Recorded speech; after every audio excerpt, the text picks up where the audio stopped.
The stars looked different when you were dying among them. Commander Thisara pressed her long fingers against the cold metal wall of her ship and felt the vibration of failing engines deep in her bones. Around her, the bridge crew worked quietly, at their stations, their crystalline skin glowing faintly blue in the dim emergency lighting. 67 ships floated dead in space around her flagship. 2 million souls waited for her to find a miracle that did not exist. The quantum drives had failed 3 days ago, all at once, like someone had thrown a switch across the entire fleet. Her engineers said it was sabotage. The Korthak had planted something in their systems before they fled their homeworld. "Commander, the children's ship is requesting more medical supplies," her communications officer said. His voice was tired. They were all tired. Thisara closed her eyes. The children's ship held 12,000 young ones, the future of her people. Half of them were sick now. Their food machines had broken down first, and Zalani children needed special nutrients that the adult food could not provide. "Tell them we will send what we can," she said, though they both knew it was almost nothing. She walked to the main viewing screen and stared out at her dying fleet. The Zalani ships were beautiful even in death, their curved hulls catching starlight, like frozen tears. Her people had built them for grace and speed, not for the hard journey they had been forced to make, now that grace was killing them. The war had started so suddenly. The Korthak Empire had demanded surrender or death, and her people had chosen to run instead of fight. They were scientists and artists, not warriors. They had packed their greatest treasures and their children and fled into the dark between stars.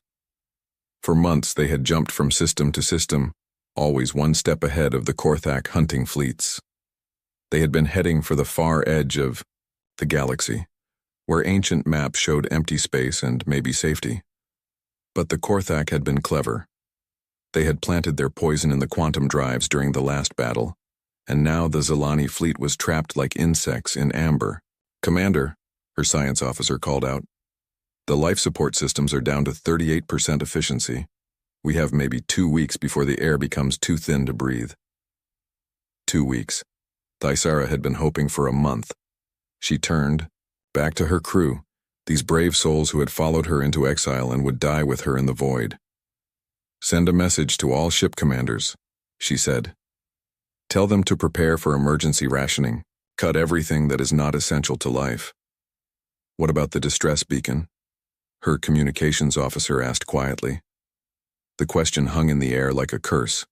They had debated it for 3 days. A distress beacon might bring help, but it would definitely bring the Korthak.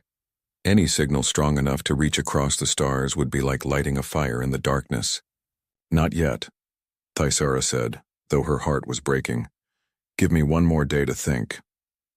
3,000 light-years away, Captain Jake Morrison was having a much better day. His ship, the UHS Discovery, was cruising through the Kepler 442 system on a routine survey mission. The system had 3 planets, none of them suitable for human life. But the star was stable and the asteroid belt showed signs of rare metals. Jake sat in his captain's chair and watched his crew work. They were good people, all volunteers for deep space exploration. Lieutenant Amy Walsh bent over her science station, her blonde hair tied back as she studied sensor readings. At communications, Lieutenant Commander Ryan Clark was running system checks with his usual careful precision. "Captain," Amy called out, not looking up from her screens, "I'm getting some strange readings from the outer system." Jake pushed himself up from his chair and walked over to her station. "What kind of strange?" "Quantum signatures, but not like anything in our databases.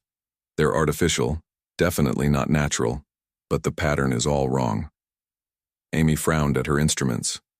"There are a lot of them, maybe 60 or 70 separate sources all clustered together." Ryan looked up from his station. "Could be a mining operation. Some of the corporations have been pushing pretty far out these days." "No," Amy shook her head. "The signatures are too big. These look like ships, but they're not moving, they're just sitting there." Jake felt that familiar tingle at the back of his neck, the one that had kept him alive through 15 years of space exploration. "How far out?" 4 billion kilometers. At the edge of the system, just sitting in empty space. Any response to standard hailing frequencies? Ryan checked his board. Nothing, sir. Either they can't hear us or they don't want to talk. Jake stared at Amy's screen, watching the strange signatures pulse like heartbeats. 60 or 70 ships, just sitting in space. That could mean a lot of things, and most of them were bad. Pirates maybe, or some kind of military buildup. But it could also mean something else, something that made his chest tighten with possibility. Chief Engineer Lisa Parker to the bridge, he said into his comm. Lisa arrived a few minutes later, her coveralls stained with grease and her red hair escaping from under her work cap. "What's up, Captain?" "Take a look at this," Jake said, pointing to Amy's screen. "What do you think?" Lisa studied the readings for a long moment. "Those are some weird power signatures. The energy output is massive, but it's not focused. It's like they're bleeding power instead of using it efficiently. Could they be in trouble? Could be. Or it could be a trap." Lisa shrugged. "Only one way to find out." Jake looked around at his crew. They were all watching him, waiting for his decision. The Discovery was alone out here, days away from the nearest human outpost. If those ships were hostile, his crew would die a long way from home. But if they were in trouble... "Set course for the signatures," Jake said. "But keep us at long range and ready to jump if things go bad." "Aye, Captain," his pilot said. As the Discovery changed course toward the mysterious ships, Jake settled back into his captain's chair. He had no way of knowing that his decision would change the course of galactic history, or that the dying aliens ahead were about to discover that humans were very different from any species they had ever met. In space, there were many ways to die, but only a few ways to live. Sometimes, Jake thought as the stars wheeled around them, you just had to choose to help and hope for the best. The Discovery moved slowly toward the cluster of alien ships, its engines humming quietly in the darkness. Captain Jake Morrison stood behind Lieutenant Amy Walsh as she studied her sensors, watching the strange signatures grow larger and clearer on her screens. "My God," Amy whispered. "Captain, these ships are huge. The largest one is almost twice the size of anything we've ever built." Jake felt his mouth go dry. Through the main viewing screen, he could see lights in the distance, scattered like dying stars against the black of space. As they got closer, the shapes became clearer. The alien ships were beautiful in a way that made his chest ache. They curved and flowed like frozen music, their hulls catching starlight and throwing it back in soft rainbow patterns. "They're not moving at all," reported his pilot, Ensign Danny Cooper. "Dead in the water, Captain." "Life signs?" Jake asked. Amy bent over her instruments. "Definitely, lots of them. I'm reading millions of life forms across the fleet, but the power signatures are all wrong. Their systems are failing." Lieutenant Commander Ryan Clark looked up from his communications station. "Captain, I'm picking up some kind of transmission. It's not directed at us, but it's leaking from their ships. The computer is trying to make sense of it." "Put it on speaker," Jake said. The bridge filled with strange sounds, like wind chimes mixed with whale song. It was beautiful and sad at the same time, and somehow Jake knew without understanding the words that these were the sounds of people in pain. "It's a language," Ryan said, his voice excited. "The computer is starting to pick up patterns. Give me a few minutes and I might be able to establish basic communication." Jake nodded, but his attention was fixed on the alien fleet. Now that they were closer, he could see the damage. Several ships showed signs of battle, their hulls scarred and blackened. Others simply looked dead, no lights showing through their transparent sections. "Captain," Amy said quietly, "I'm reading massive system failures across the entire fleet. Life support is failing, power systems are barely functioning, and their engines are completely dead. These people are dying." The words hit Jake like a physical blow. Millions of beings, trapped in dead ships, slowly suffocating in the void. He had seen disasters before, but never on this scale, never anything that made him feel so small and helpless. "Distance to the nearest ship?" he asked. 2,000 kilometers in closing, Danny reported. "Stop here and hold position," Jake ordered. "Ryan, how are you doing with that translation?" "Getting somewhere, Captain." The computer has identified what might be distress calls. I think I can send a basic greeting, but I can't promise they'll understand it. Jake took a deep breath. First contact with an alien species. Every human had dreamed of this moment, but not like this. Not with people dying while he watched. Send the greeting, he said. Ryan's fingers danced over his controls, and a series of tones went out from the Discovery. For a moment, nothing happened. Then the alien transmission stopped completely, as if the entire fleet was holding its breath. We've got their attention, Amy said. The response came as a flood of signals, all directed at the Discovery.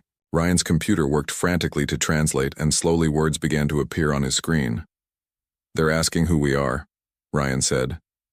And they want to know if we're here to help or to finish what someone else started. Jake felt his heart clench. These people had been hurt so badly that they expected every stranger to be an enemy. Tell them we're here to help, he said.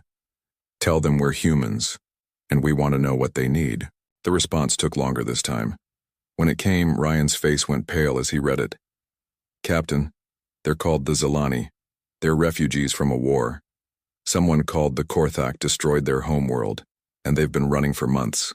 Their engines were sabotaged, and now they're trapped here with no way to move. How many of them? 2 million, sir, including children. The bridge went silent.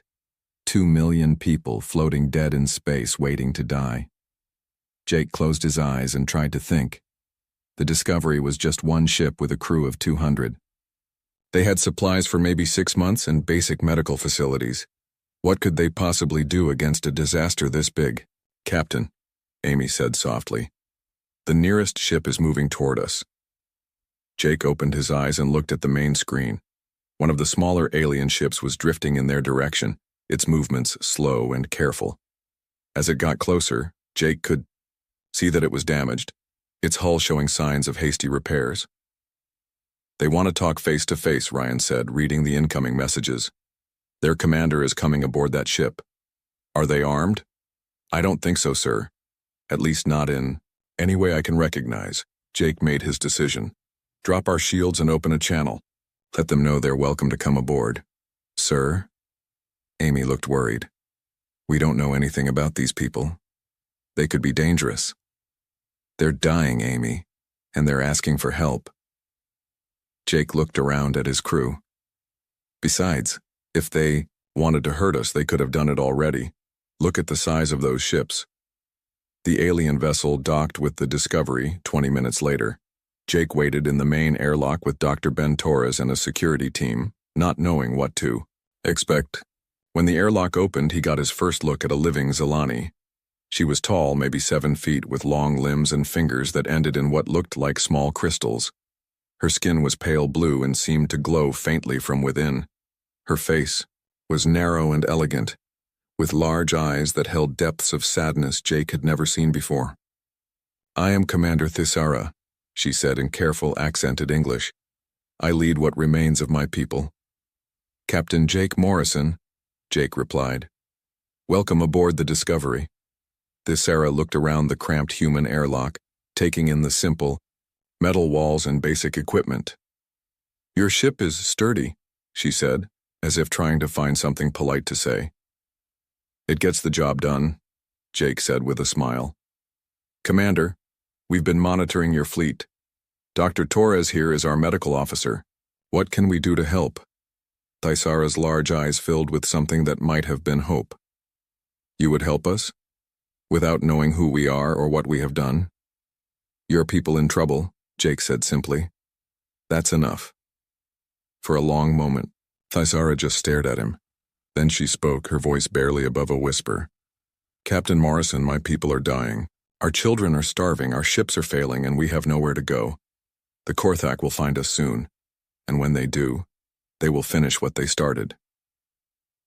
Jake felt the weight of 2 million lives settling on his shoulders. Then we'd better get to work, he said. Captain Jake Morrison had never sent a message that would change the course of human history, but he was about to. He sat in his ready room, staring at the communication console, trying to find the right words to explain what they had found. 3. Hours had passed since Commander Thisara had returned to her ship with promises of help. 3 hours of his crew working frantically to understand the scope of the disaster they faced. Dr. Ben Torres had been examining the medical data the Zilani provided, and his face had grown paler with each report. Jake, Ben had said, using his first name like he always did when things were serious. Half their children are dying. Their food systems are breaking down and they need nutrients we don't even have names for. I can help some of them, but not 2 million. Chief Engineer. Lisa Parker had been just as grim. Their technology is amazing, but it's like a house of cards. Everything depends on everything else, and when one system fails, it all comes down. I can patch some things, but I'd need a fleet of repair ships in 6 months to fix it all. Jake activated the communication system and began recording his message to Earth Command. This is Captain Jake Morrison of the UHS Discovery, transmitting on emergency frequency, Alpha 7. I am requesting immediate humanitarian assistance for approximately 2 million alien refugees currently stranded in the Kepler 442 system. Repeat, 2 million civilians in immediate danger of death from system failures and starvation. He paused, knowing how crazy it sounded. The aliens call themselves Zilani. They are refugees from a war with another species called the Korthak. They are peaceful and they are dying. I am formally requesting Operation Lifeline protocols be activated. We need medical ships, supply vessels, and repair crews. Time is critical. Morrison out. Jake sent the message on the fastest transmission possible and then waited. It would take 6 hours for his message to reach Earth, and another 6 for a response. 12 hours while people died. But humans, Jake had learned over the years, could be surprisingly fast when they needed to be. The response came in 8 hours, not 12. President Helen Carter herself appeared on the screen, her face serious but determined. Captain Morrison, this is President Carter. Your message has been received and verified. I am authorizing Operation Starlight, the largest humanitarian mission in human history. Admiral Chris Davis is already assembling a fleet. Help is coming, Captain. Hold on. Jake felt tears in his eyes as he called his crew together on the bridge. People, we're about to be part of something bigger than anything we've ever done. A rescue fleet is coming, but it's going to take them 4 days to get here. Until then, we're all these people have. Lieutenant Amy Walsh looked up from her science station. Captain, I've been working with the Zilani engineers. They've given me the specifications for their most critical systems. Maybe we can help keep them alive until the fleet arrives. What do you need? Jake asked. Every spare part we have, all our emergency food supplies, and about 48 hours without sleep. Jake smiled. You've got it. Lisa, I want you to take your best people over to their ships. See what you can fix with what we have. Already packed and ready, Captain, Lisa said, hefting a toolkit that looked like it weighed half as much as she did. The next 4 days were the longest of Jake's life. The Discovery became the center of a desperate repair operation, with human and Zilani engineers working side by side in the failing alien ships. The language barrier was huge, but somehow they made it work. Humans pointed and gestured. Zilani sang musical instructions, and slowly, impossibly, systems began to stabilize. Dr. Torres worked around the clock in the alien medical bays, treating Zilani children with medicines he was making up as he went along. Their biology is close enough to ours that some of our drugs work, he told Jake during one of his brief rest periods. But close enough is still a guess, and I'm running out of supplies. On the 3rd day, Jake found himself standing in the nursery section of the largest Zilani ship, watching human crewmen feeding alien babies with improvised bottles. The babies were beautiful, with the same crystalline features as their parents, but smaller and more fragile. They made soft humming sounds when they were content, like tiny wind chimes. They trust us, Commander Thisara said, appearing beside him. My people have been hurt so many times, but they trust your crew completely. Why do you do this for strangers? Jake thought about the question. Because you needed help, he said finally. It's not more complicated than that. Thisara studied his face for a long moment. Your species is very young, Captain Morrison. Most races learn to be suspicious before they learn to be kind. The galaxy has not been gentle with hope. Then maybe it's time someone changed that, Jake said. On the fourth day, the human rescue fleet arrived. Jake watched from the Discovery's bridge as ship after ship dropped out of hyperspace. More vessels than he had ever seen in one place. Hospital ships, cargo vessels, repair ships, even converted civilian transports. All of them coming to help, people they had never met. Admiral Chris Davis contacted him from the flagship UHS Endeavour. "Captain Morrison, this is Admiral Davis. Looks like you've been busy." "Just getting started, Admiral," Jake replied. "What's our plan?" "Simple. We're going to save every single one of them." The rescue operation that followed was organized chaos. Thousands of human crew members swarmed through the Zilani fleet, replacing failing systems, distributing food and medicine, and evacuating the most critical cases to human medical ships. The humans worked with the efficiency that amazed the Zilani, who had expected any help to come with conditions and demands. Chief Petty Officer Sam Roberts led a team of engineers who seemed to work miracles. They took human equipment and Zilani technology and somehow made them work together, creating hybrid systems that neither species could have built alone. "It's like building a car out of spaceship parts and bicycle wheels," Sam explained to a confused Zilani engineer. "It shouldn't work, but if you're creative enough, it does."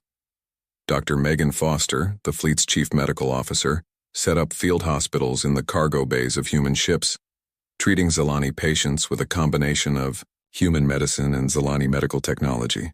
"Their immune systems are similar to ours," she reported to Admiral Davis. "We can help them, but we're learning as we go."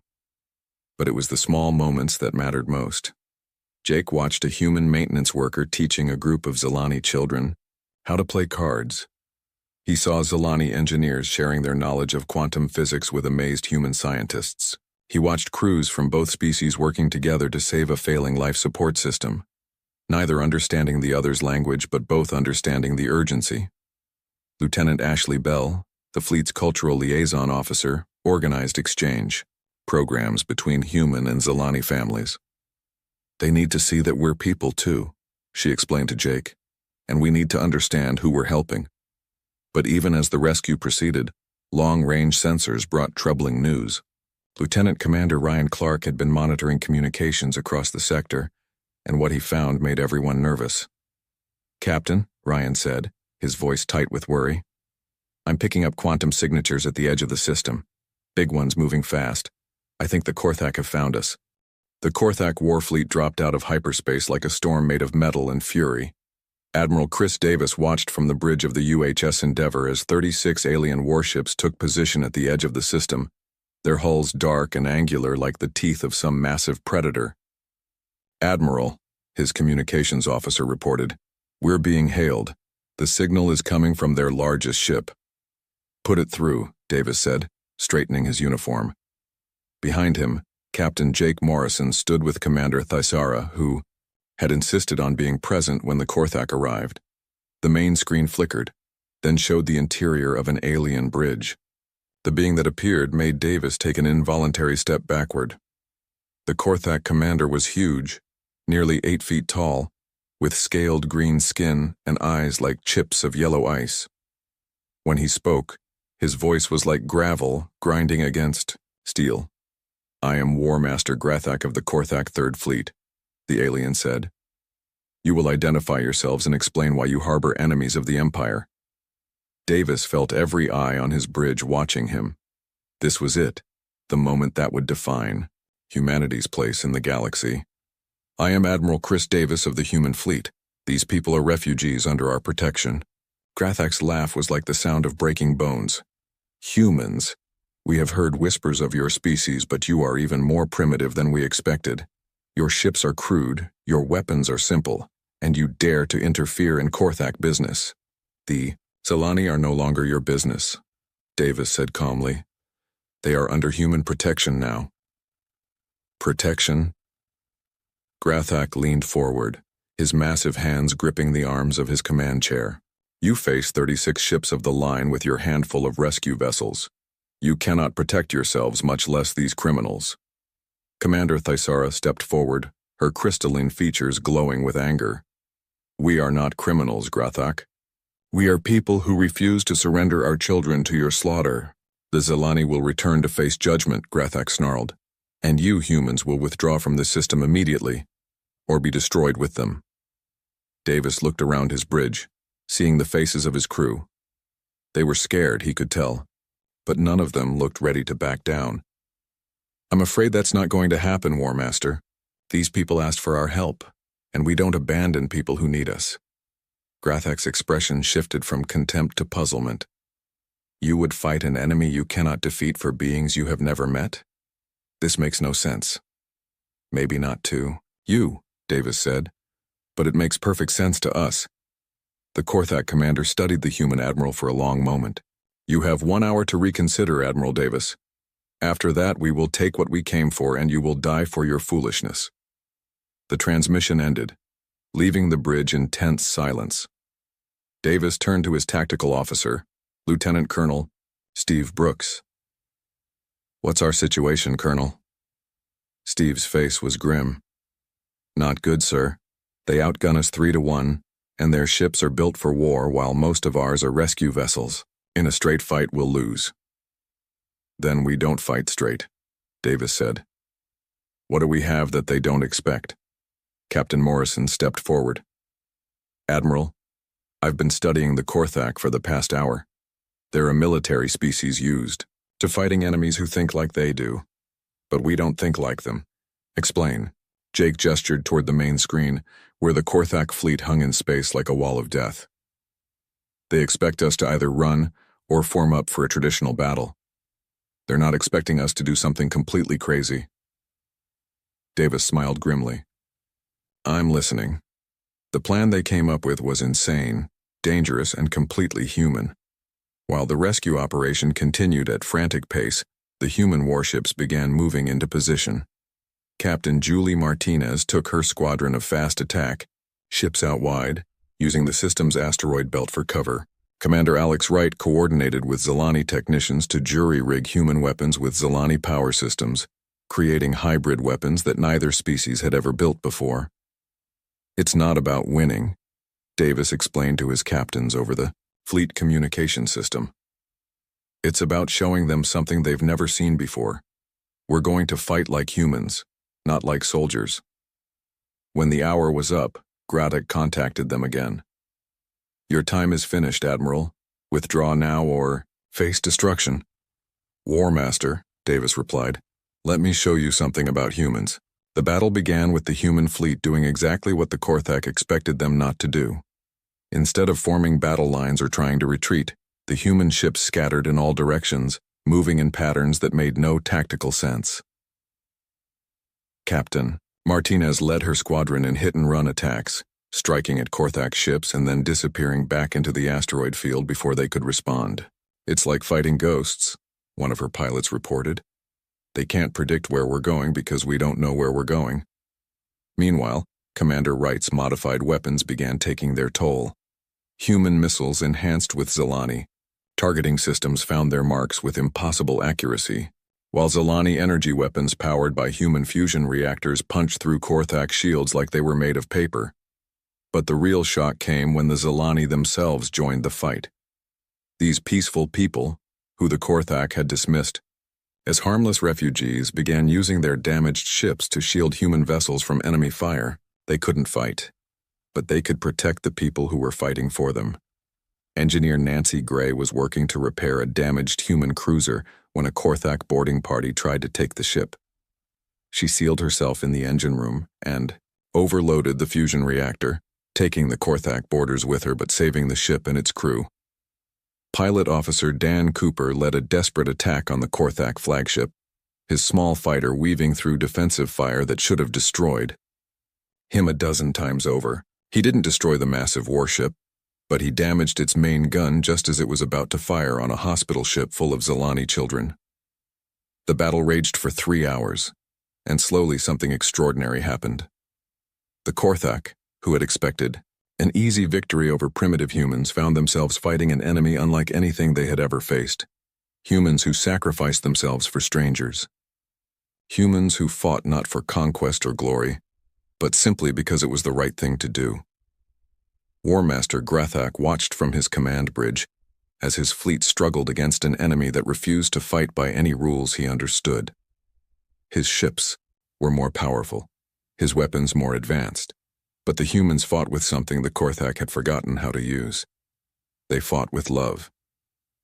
When a human medical ship moved directly into the line of fire to protect a damaged Zilani transport, Grathak felt something he had not experienced in decades: confusion. When he saw Zilani civilians using their ships as shields for human fighters, he felt something else he had almost forgotten: respect.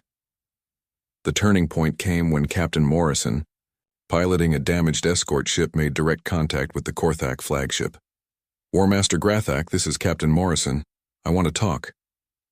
"You are in no position to negotiate, human," Grathak replied, but his voice lacked its earlier certainty.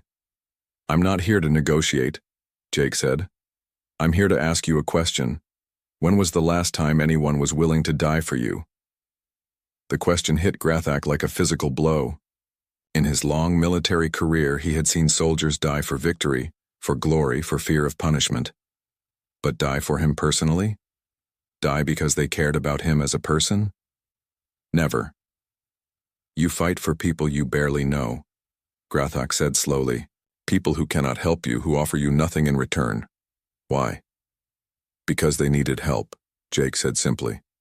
"And because help should never come with a price." For a long moment, space was silent except for the distant sound of weapons fire. Then Grathak's voice came across the communication channel, quieter than before. "Cease fire," he ordered his fleet. "All ships, cease fire." The battle stopped as suddenly as it had begun, leaving both fleets facing each other across the void. In the silence that followed, something new was born in the galaxy. Not victory or defeat, but understanding. "Admiral Davis," Grathak said finally, "I believe we need to talk."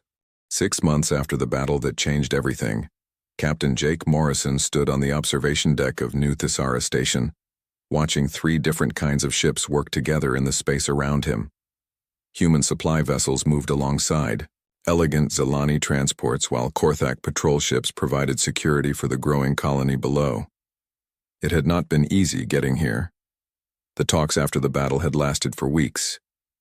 War Master Grathak had been genuinely confused by human behavior, and it had taken time for him to understand that humans really would help strangers without expecting anything in return. Admiral Davis had been patient, explaining human philosophy, while Commander Thisara translated concepts that had no words in Korthak language.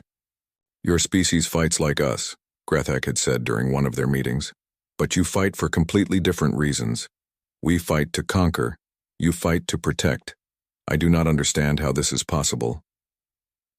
Maybe that's why the galaxy needs both of us," Davis had replied. The breakthrough had come when Dr. Megan Foster saved the life of a wounded Korthak warrior who had been injured in the battle. The warrior, a young soldier named Thrakmor, had been dying from internal injuries when Foster operated on him using a combination of human surgical techniques and Zilani medical technology.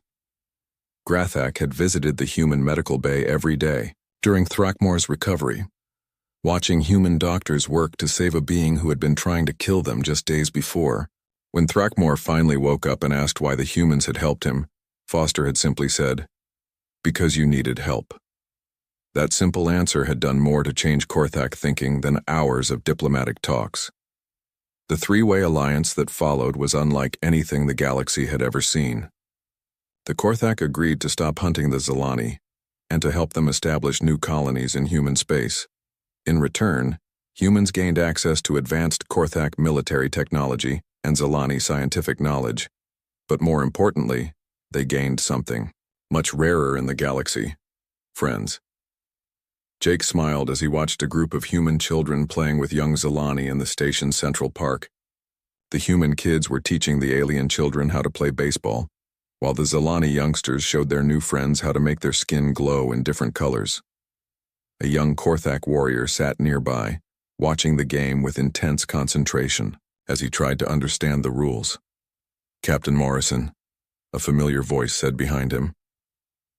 Jake turned to see Commander Thisara approaching, her crystalline features glowing softly in the station's artificial light. She had been promoted to colonial administrator after the Zilani Council formally requested asylum in human space. "Commander," Jake said with a smile, "how are the new settlements coming along?" "Better than we dared hope," Thaisara replied, joining him at the observation window. "The third planet has been approved for Zilani colonization, and the integration programs are exceeding all expectations." It was true.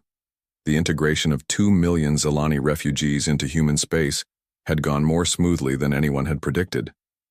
Dr. Ellen Price led cultural adaptation programs that helped both species understand each other, while Administrator Frank Collins managed the complex logistics of building new cities designed for both human and Zilani needs.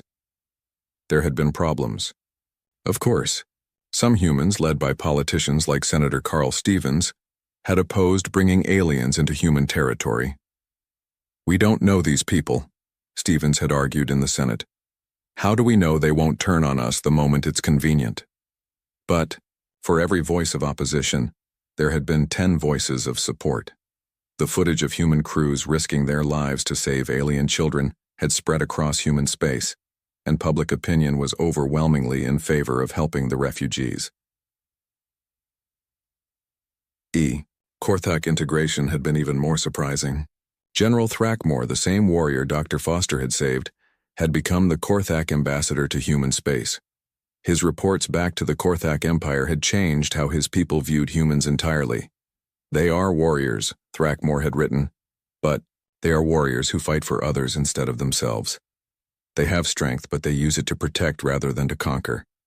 The Empire has much to learn from them."